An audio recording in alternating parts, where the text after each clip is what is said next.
से हमारे प्रेम में फिर दूरियां बन जाती हैं। तूने तो 16,108 विवाह कर लिए, कम से कम एक विवाह में तो मुझे बुला लेता। कलयुग आएगा, जो सुहागन स्त्रियां होंगी वो सुहाग चिन्हों को धीरे धीरे दूर करने लगेंगी।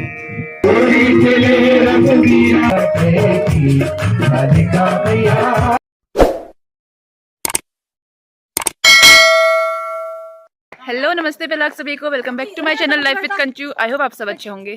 तो आज भी हम सब लोग जा रहे हैं भागवत में, और आज है आखिरी अध्याय और लास्ट डे भी कह सकते हैं भागवत का। और कल है, कल क्या मम्मी? कल पारायण है और भंडारा भी होगा।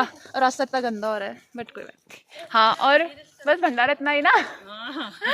हाँ हाँ, और आज शाम को होगा, दीपदान होगा, रात को भी होगा। आज रात में भी आएंगे, तो इसलिए मैंने सोचा आपको दिखा दूँ। एक ही दिन का ब्लॉग बनाया, एक और दिन हो जाएगा, तो आज रात को भी दिखाऊंगी दीपदान, क्योंकि मैं भी पहली बार ही देख रही हूँ, तो मैं भी देख लूँगी आप लोगों के साथ।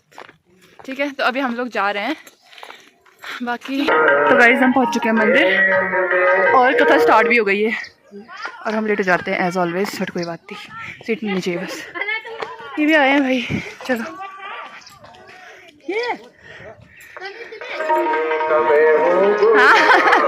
हाय,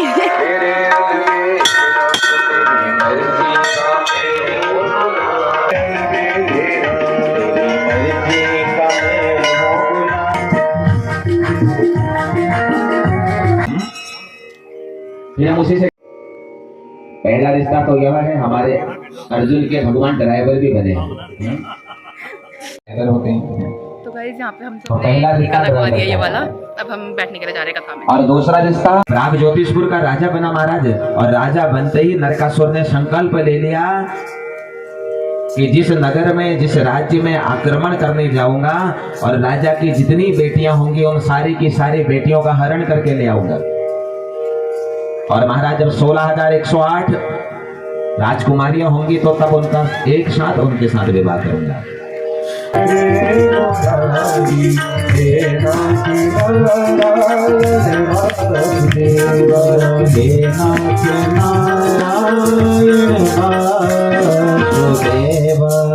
तो मोर नाम के असुर का उद्धार करने से माधव बन गया मुरारी।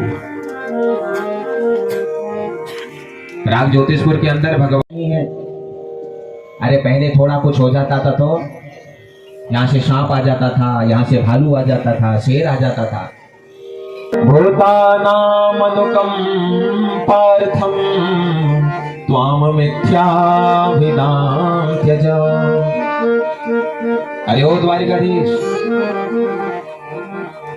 मेरी शरण में आ जा। ये संसार का एकमात्र भगवान सिर्फ मैं हूं। तो नकली भगवान है, नकली भगवान बन करके असली भगवान बनने का प्रयास कर रहा है। सर्वश्रेष्ठ भगवान मैं ही हूं। महाराज जो नकली हाथ लगा दिए पीछे से, एक हाथ में शंख धारण कर लिया, एक हाथ में चक्र धारण कर लिया, एक हाथ में गदा धारण कर ली, एक हाथ में पद्म धारण कर लिया, इस पौटली गरुड़ बना दिया महाराज। बटन दबाया, गरुड़ उड़ जाए।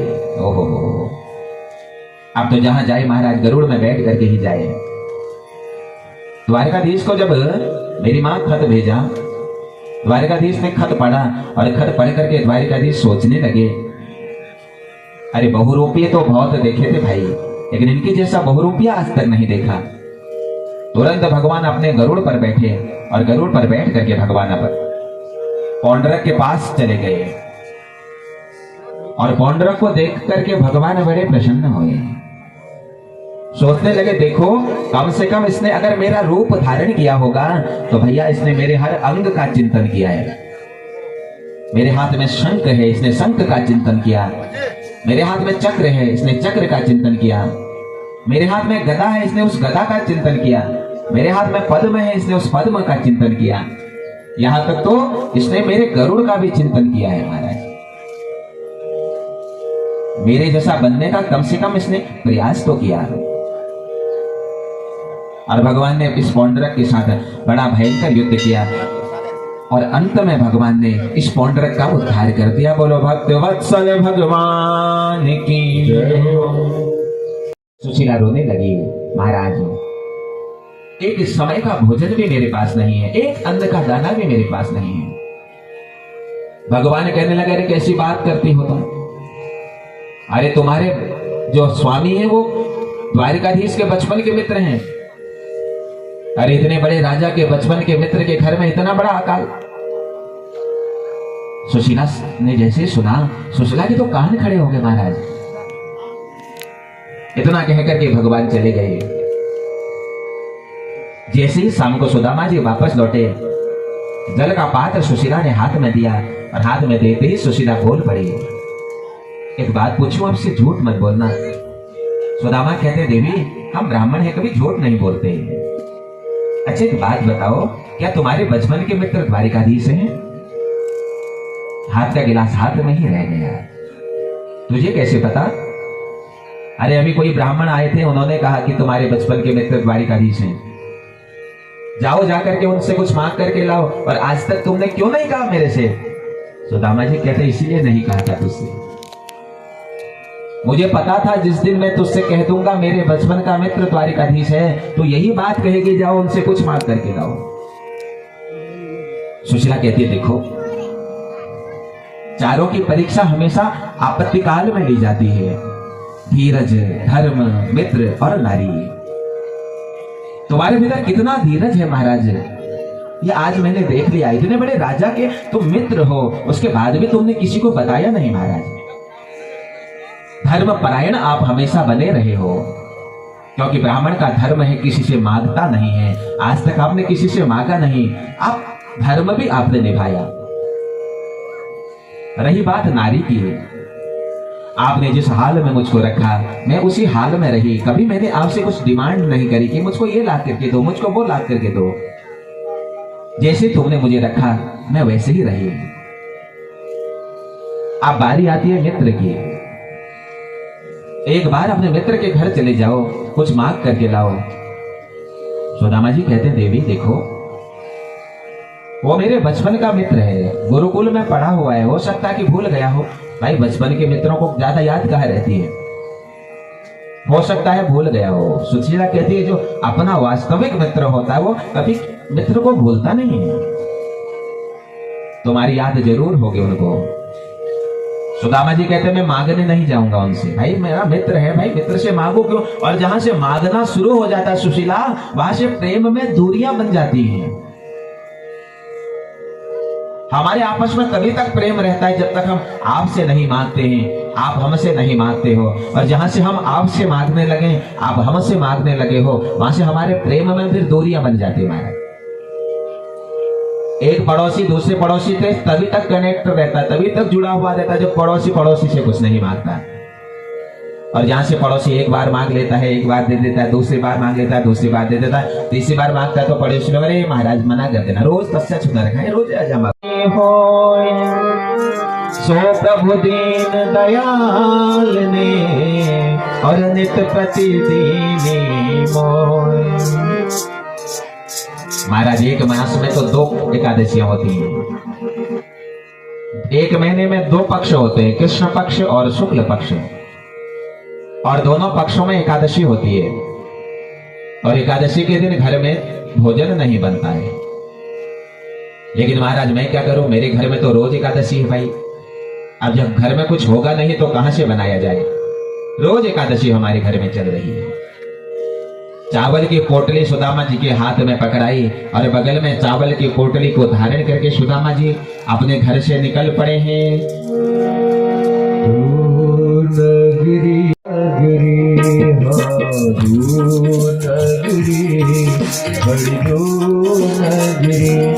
कैसे आऊं रे कटाई, कैसे आऊं रे कटाई, तेरी प्यारी नगरी बड़ी दूर नगरी। आजा चलिया ओ मुरली वाले, आजा तेरी याद सताए, मेरा ये भरोसा कहीं टूट न जाए।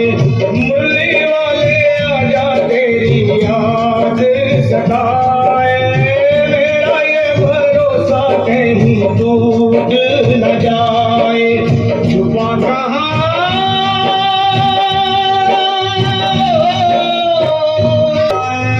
मेरा ये भरोसा कहीं टूट न जाए, टूट बोलो भक्त वत्सल भगवान। सुदामा है, हम दोनों एक साथ पड़े हैं।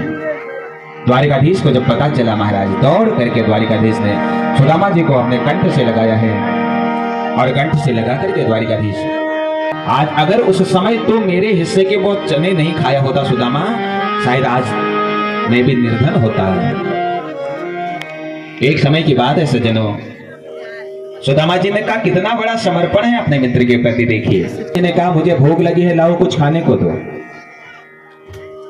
सांदीपनी ऋषि की पत्नी ने कहा महाराज अभी तो घर में कुछ है नहीं खाने को जो हम तुम्हें खिलाएं। दुर्वासा जी ने आंखें बंद करी और आंखें बंद करके देखा कि सांदीपनी आश्रम में 2 पोटलियों में ये चने रखे गए हैं, और उसके बाद भी ये पत्नी कह रही है कि हमारे आश्रम में कुछ भी नहीं है, वो नितांत दरिद्री बन जाएगा। ये बात सुदामा जी ने सुन ली है। एक बार सुदामा जी कन्हैया के साथ जंगल की तरफ लकड़ियां लेने जा रहे थे, तो गुरु माता ने दोनों पोटलियां चनों की सुदामा के हाथ में दे दी। कहा सुदामा जंगल जाकर के इसको खा लेना तुम। सुदामा जी को याद थी ये चने श्रापित हैं। सोचने लगे महाराज अगर इन चनों को मैं नीचे फेंक देता हूं, इन चनों से जो चने के पेड़ उगेंगे, जो भी उन चनों को खाएगा वो दलिद्री बन जाएगा। अगर ये चने मैं अपने मित्र को दे देता हूं तो मेरा मित्र नितांत दरिद्री बन जाएगा। तो क्यों ना अपने मित्र के हिस्से की दरिद्रता में स्वयं ले लूं। अपने उन चनों को तो खाया ही खाया, साथ में हमारे माधव के चनों को भी खा लिया महाराज। आज मुझे याद आ रहा है सुदामा कि अगर उस दिन तूने वो चने नहीं खाए होते, शायद आज मैं भी तेरे तरह दलिद्री होता। ये तेरे द्वारा दिया गया आसन है। सुदामा जी के पैरों को बड़े भाव से भगवान धोने लगे। नैनन के जल से पग धोए, उसी जल से भगवान ने सुदामा के पैरों को धो दिया। बड़े प्रेम से सुदामा के पैरों को भगवान ने एक वस्त्र से पोंछा है महाराज, और पोंछने के बाद दोनों मित्र एक साथ बैठ गए। बचपन की चर्चा होने लगी। सुदामा बचपने में कितना अच्छा प्रेम हुआ करता था। आश्रम में हम लोगों के पास कुछ होता नहीं था खाने को, लेकिन देख कितना प्रेम था हम लोगों के आपस में। और एक आज देख आज कन्हैया सुदामा सब कुछ गए, लेकिन आपसी प्रेम अब हमारा दूर हो गया है। आते थे ना, आज सब कुछ होने के बाद आपस में प्रेम नहीं बना। अच्छा सुदामा, इतने दिनों के बाद तू आया है, एक बात बता सुदामा, तेरा विवाह हुआ है या नहीं हुआ है? सुदामा जी कहते हो गया मेरा विवाह। कैसा मित्र है रे तू मेरा सुदामा। अरे कालिया की भनैया पर ताता थैया करके हम नाचे थे, गोपियों के मध्य में हमने नृत्य किया था। तुझे पता है ना मुझे नाचने का कितना शौक है। अरे मित्र अपने विवाह में बुला लेता, 2-4 ठुमके हम भी लगा लेते। सुदामा कहते मित्र ऐसा ही हो पड़ा, क्षमा कर तुझे नहीं बुला पाया। अच्छा मित्र कन्हैया, मोको तो ये बता तेरा विवाह हुआ या नहीं हुआ है? कन्हैया ने कहा हो गया। बोले कहाँ है? सबको बुलाया, एक एक करके सब सुदामा के पैरों को छूने लगे। महाराज 8,000 आए, 9,000 आए। सुदामा जी कहते अरे ओ कन्हैया अभी कितने बच्चे हैं? कन्हैया कहते महाराज एक नहीं, एक होता तो बताता। अरे 16,108 विवाह करके बैठा हूं। अरे मेरे मित्र, अरे मैंने एक विवाह किया, तुझे नहीं बुलाया। अरे तूने तो 16,108 विवाह कर लिए, कम से कम एक विवाह में तो मुझे बुला लेता है। भगवान कहते हैं मित्र बुलाता तो तब जब शादी की कोई तारीख निर्धारित होती है। अरे हम तो जेल खाने में गए, वहां से ले आए, जंगल गए वहां से ले आए, गुफा में गए वहां से ले आए, यहां तक तो महाराज किसी के विवाह में पहुंचे वहां से भी ले आए। अच्छा सुदामा, तो मुझको एक बात बता प्यारे, हमारे गुरुजी कहते थे कि कभी भी मित्र के घर खाली हाथ नहीं जाना चाहिए हैं? और प्यारे तू इतने सालों के बाद मेरे से मिलने आया और आज खाली हाथ मेरे पास आया, कुछ नहीं लाया क्या तू मेरे लिए? सुदामा कहते अरे मित्र इतना सब कुछ होने के बाद भी तू उस ब्राह्मण से मांग रहा है, मैं तुझे क्या दे सकता हूं? सुदामा जी भगवान कहते अरे सुदामा तुम ब्राह्मणों के कारण ही तो आज हम यहाँ तक पहुंचे। दोनों ही मित्र खड़े हुए हैं और जैसे ही सुदामा को भगवान ने गले से लगाया, चावल की पोटली नीचे गिर गई महाराज। ओ हो मेरे प्यारे मित्र, घर से लेकर के आया है लेकिन दे नहीं रहा था तुम्हें। अभी भी खाली अकेले अकेले खाने की आदत तेरी नहीं गई है मित्र हैं? और तुरंत भगवान ने चावल की उस पोटली को खोला महाराज। जैसे ही भगवान ने चावल की पोटली को खोला महाराज, स्वर्ग के सारे देवता एकत्रित हो गए। ये सुदामा को न जाने क्या दे दे प्रभु। पहली मुट्ठी चावल भगवान ने ग्रहण करा और सुदामा को पहला लोक दान में दे दिया। दूसरी मुट्ठी ग्रहण करी महाराज, दूसरा लोक दान में दे दिया। और जैसे तीसरी मुट्ठी चावल ग्रहण करने जा रहे थे, रुक्मिणी मैया ने तुरंत हाथ पकड़ दिया। प्रभु, क्या सुदामा को सब कुछ देकर के खुद सुदामा बनने का विचार है आपका? और भगवान ने वह चावल उत्तर दिशा की तरफ, पीछे की तरफ फेंक दिए महाराज। और उत्तर दिशा में हमारा बद्रीनाथ विराजमान है, इसीलिए एकादशी के दिन चावल नहीं खाए जाते हैं। मैंने कहा था ना, बताऊंगा तब करके। वैसे तो भगवान के किसी भी विग्रह के ऊपर चावल नहीं लगाए जाते हैं। जो ठाकुर जी के विग्रह आप लोग अपने घरों में रखे रहते हो, किसी के घर में लट्टू गोपाल होते, सुदामा जी की जहां पर कुटिया थी वहां पर तो बड़ा दिव्य महल बना हुआ है। पत्नी रानी को देखा महाराज, महंगे महंगे जेवरात पहन करके पत्नी खड़ी है। आपने उस परमात्मा का सुदामा ने, इतने बड़े कृपालु हैं हमारे द्वारिकाधीश, जो सब पर अपनी दया करते हैं, सब पर कृपा करते हैं। बांसुरी बजा रहे थे, यही शिकारी आया और इसने उसी बाण से हमारे गोविंद के पैरों पर जोर का प्रहार किया। और बाण लगते ही रक्त की एक दिव्य धार निकली, और दिव्य धार निकल करके ये शिकारी तो भयभीत हो गया। भगवान के पास आता है और भगवान से कहता, महाराज क्षमा कर दो, मुझसे बहुत बड़ा अपराध हो गया है। भगवान ने कहा, ये तो पूर्व जन्म का श्राप है। अरे पूर्व जन्म में तुम बाली थे और राम रूप में मैंने एक पेड़ के पीछे से छिप करके तुम्हारे को बाण मारा था, तो उसी समय तुमने मुझे श्राप दे दिया था। जिस प्रकार इसने छिप करके मुझे बाण मारा है, एक बार मैं भी इसको छिप करके बाण मारूं। भगवान ने कहा, वो समय पूरा हुआ। उस समय मैंने तुम्हें छिप करके बाण मारा, और इस बार तुम हमें छिप करके बाण मार रहे हो। और भगवान परधाम सिधार गए। एकादश स्कंद यहाँ पर विराम होता है। और कलयुग आएगा तो क्या होगा, आइए सुनते हैं। सौभागिनी विभीषण विभूषण हीना, विधवन के श्रृंगार नवीना। और जब कलयुग आएगा, जो सुहागन स्त्रियां होंगी वो सुहाग चिन्हों को धीरे धीरे दूर करने लगेंगी। आजकल हम जो सुहागन स्त्रियां हैं, इनका सुहाग चिन्ह क्या है महाराज? बोले माथे का सिंदूर है, गले का मंगलसूत्र है, हाथों की चूड़ियां हैं, पैरों का पायल है, शरीर की साड़ी है महाराज। ये सुहागन स्त्रियों के चिन्ह हैं। केस बंधे हुए हों, स्त्रियों के जब केस खुल जाते हैं तो महाभारत जैसा युद्ध प्रारंभ हो जाता है, रामायण जैसा युद्ध हो जाता है महाराज। मांग में सिंदूर होना चाहिए, गले में मंगलसूत्र होना चाहिए, हाथों में चूड़ियां होनी चाहिए, पैरों में पायल होनी चाहिए। ये सुहागन स्त्रियों के चिन्ह हैं। लेकिन कलिकाल जब आएगा, लिखा है व्यास जी ने, जो सुहागन स्त्रियां होंगे वो चिन्हों से अलंकृत दूर हो जाएंगे, और जो विधवन होंगे, जो विधवा होंगी, जिन्हें श्रृंगार नहीं करना होगा महाराज, वो नित्य प्रतिनित नए नए श्रृंगारों को करने लगेंगी, कि वो ज्ञान शून्य हो जाएंगे। जो क्षत्रिय होंगे वो बलहीन हो जाएंगे, जो वैश्य होंगे वो बुद्धिहीन हो जाएंगे, और शूद्रों का तीनों धर्मों पर प्रचंड वेग बढ़ने लगेगा। जिन्हें उपदेश देना है वो उपदेश नहीं देंगे, और जिन्हें उपदेश सुनना है वो उपदेश देना प्रारंभ करेंगे।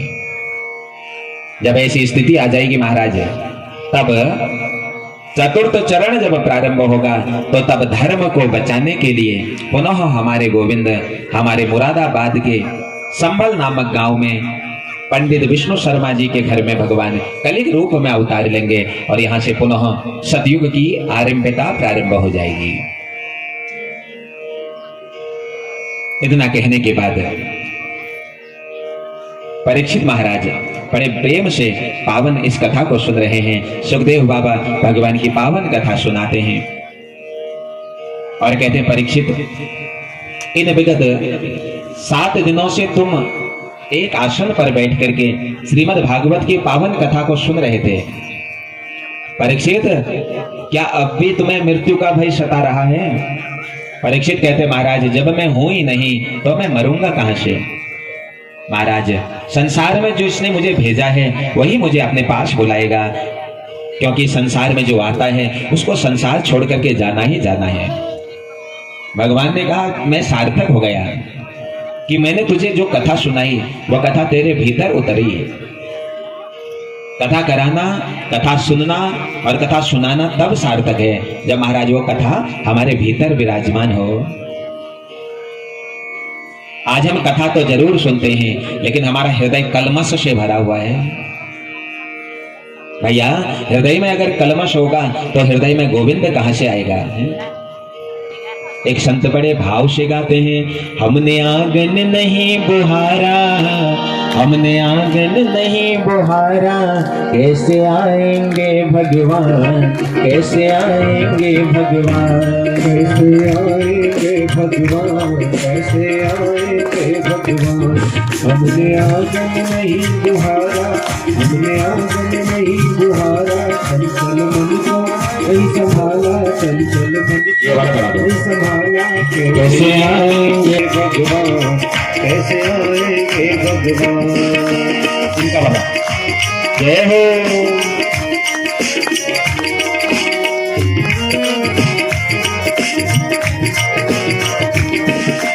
क्षमा करिएगा क्योंकि आप सब हमारी माँ हैं। हम तो अपने आप को बड़े भाग्यशाली समझते हैं महाराज। एक पुत्र की तो एक माँ होती है, दो बहनें होती है बहुत से बहुत, लेकिन हम तो जिस क्षेत्र में जाते हैं हमें तो इतनी माएँ मिल जाती हैं, इतनी बहनें मिल जाती हैं, हम तो धन्य समझते हैं अपने आप को। अन्य कथावाचकों के विषय में हम नहीं कह सकते हैं, लेकिन जब हम आप लोगों को छोड़ करके जाते हैं तो बड़ा दुख होता है महाराज। 2-3 दिन तो बड़ी, क्योंकि इन 7 दिनों में एक जुड़ाव सा आप लोगों से हो जाता है। लगता है भैया 12:30 होने वाला है, हमारी माताएं आ रही हैं, हमारी बहनें आ रही हैं, तो 7 दिनों का एक जुड़ाव सा आप लोगों से हमारा हो जाता है। और जब आप लोगों को छोड़ करके जाते हैं उस दिन तो बड़ा दुख होता है। फिर दूसरी जगह चले जाते हैं, फिर दूसरी जगह की माताएं मिल जाती हैं। मात्र 10 वर्ष की अवस्था थी, घर से चले गए थे गुरुकुल पढ़ने के लिए। तब से 15 वर्ष में जब प्रवेश हुए तो 15 वर्ष से गुरु कृपा से भी व्यासपीठ प्राप्त हुई, और तब से आप जैसी माताओं की बड़ी कृपा हम पर बरसती रहती है। अगर इस दास के मुख से अगर ऐसे कोई शब्द निकल गए हों तो पुत्र समझ करके, भाई समझ करके क्षमा कर देना। यही सोचना कि उस व्यासपीठ पर हमारा ही बेटा बैठा था, हमारा ही भाई बैठा था, और जो बातें हमने कही अच्छी लगी हो तो जरूर स्वीकार करना। अगर कुछ ऐसी बातें कह दी हो तो बालक समझ करके क्षमा करिएगा। कल को यज्ञ की पूर्णाहुति हो जाएगी, उसके विषय में भी हमारे आचार्य जी बताएंगे यज्ञ की पूर्णाहुति का क्या समय रहेगा। और सज्जनों, जब श्रीमद् भागवत विराम हो जाता है तो ये श्रीमद् भागवत फिर हमारे वृंदावन की तरफ चला जाता है, और हमारे वृंदावन में तो महाराज फिर बड़ी दिव्य बड़ी भव्य होली खेली जाती है। और हमारे वृंदावन में कई प्रकार की होलियां होती हैं। जो पहली होली है वो लट्ठमार होली है, जो दूसरी होली है वो लड्डू मार होली है। तो ना हम यहाँ लट्ठमार होली खेलेंगे, ना यहाँ हम लड्डू मार होली खेलेंगे, हम तो पुष्पों की होली खेलेंगे। तो आइए हम सब मिलकर के ये यहाँ रख दो थोड़ा सा। आप लोग जब पुष्प चढ़ाएंगे ना, इधर की तरफ मत फेंकिएगा, इधर की तरफ को ना इंस्ट्रूमेंट रखे हुए हैं, क्योंकि पुष्प फंस जाते हैं तो फिर वो समस्या हो जाती है उसमें। आप लोगों को अगर होली खेलनी होगी तो ये सीमा रेखा से इधर को खेलनी है, यहाँ को छेड़ना भी नहीं मारा। होली खेले रघुवीरा, अवध में होली खेले रघुवीरा, होली खेले रघुवीरा, भग के नहीं अपनी साकी बरस में इश्क लगाए, रंग लगाए, के साथ मिला सदैया, रंग लगाए, के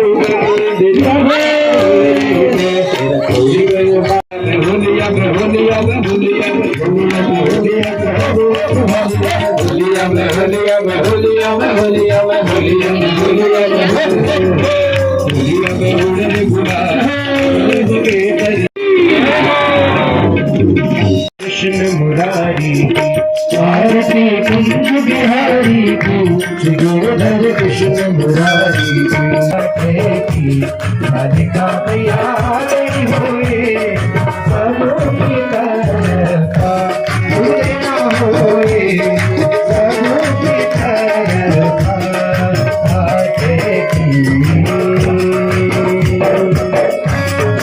अभी हम मंदिर से जा रहे हैं वापस घर को और प्रसादी मिली है और मम्मी चली भी गई, मेरे को नहीं बुलाया आज। और भंडारा लग रहा है बाहर नीचे पे, भंडारा खाएंगे उसके बाद घर, फिर शाम को दोबारा आना है दिया लेके।